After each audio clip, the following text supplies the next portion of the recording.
The government shutdown happened, I believe, 24 days ago now. And it has not been reopened, obviously, thanks to Magic Mike Johnson with the blush all over his cheeks. Definitely a closeted one. But he continues to perpetuate and spout these lies about the shutdown and how it's a democratic shutdown. But let's all talk about the reality of it. It's a Democrat shutdown hoax, because this falls on the Republicans. And right now, the Republicans in office are squirming at the fact that the people are starting to realize it.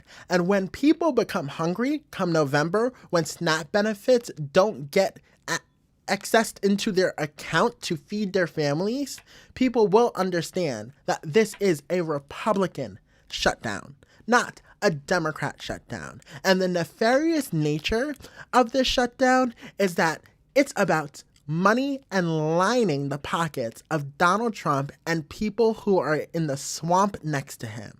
Okay?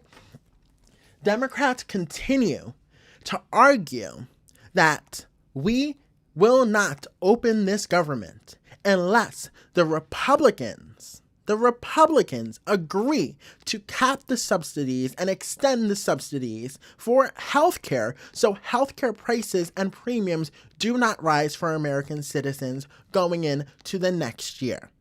The Republicans continue and refuse to acknowledge that point made by the Democrats, continue to push it aside, and spout out lies that the Democrats only want to reopen the government if they are able to be given illegal aliens health care and transgender surgeries for everyone. This is untrue and propaganda. Okay? So when it comes to the government shutdown itself, I want to be very clear. It is not a Democrat shutdown. It is a moral failure from the Republican Party, who look to line their pockets by increasing the healthcare prices and drug prices for Americans in need. Now, I just want to talk about the irony here, because a few weeks ago, I did a segment in regards to Donald Trump brokering a deal with Pfizer. And this deal allows Pfizer to import drugs into the United States. And those tariffs on those drugs would be repealed or stalled. But in regards to this brokered deal, Pfizer has to import their drugs at a minimum price.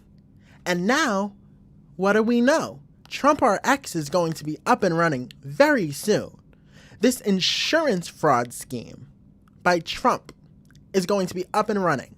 So now he is going to be doling and contributing to the increased drug prices while they're imported at a low. He can exorbitantly increase them at a high and pocket the difference. It is about lining his pockets. It's about self-preservation. It's not about the American people.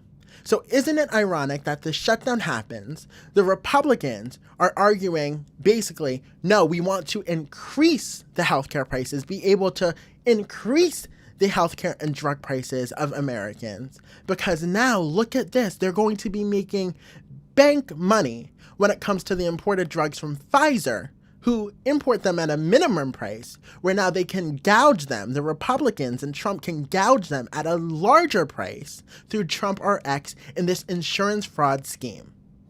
It's literally insane. And it's not about coincidence. It's not a coincidence, and I stand 10 toes by it. It's not a coincidence. It's all coordination.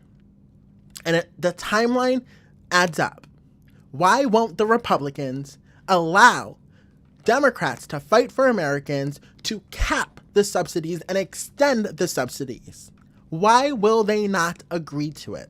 Because look at the timeline and look at the money they're going to be able to make in the next year when it comes to TRUMPrx and the brokered deal between Pfizer. It's a pharmaceutical drug scheme and an insurance fraud scheme from our own president to line his own pockets. And that is the simple timeline truth. So, on that, it's frustrating to see a man continuously vie for American people and be anti-establishment.